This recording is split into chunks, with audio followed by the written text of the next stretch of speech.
Дорогие друзья, в столице Удмуртии стартовала благотворительная акция «Белый цветок исцели милосердие». Акция становится уже традиционной и в этом году впервые приобретает общереспубликанский масштаб.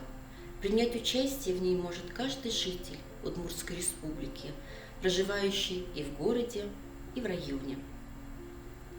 В школах Удмуртии начинаются мастер-классы по изготовлению белого цветка, проходят уроки милосердия и начинается конкурс эссе «Что же такое милосердие?».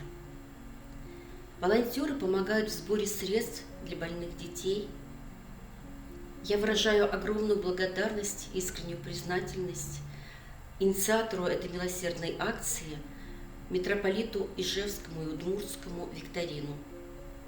Дорогие друзья, каждый может принять участие в этой акции и тем самым подарить добро и надежду ребенку.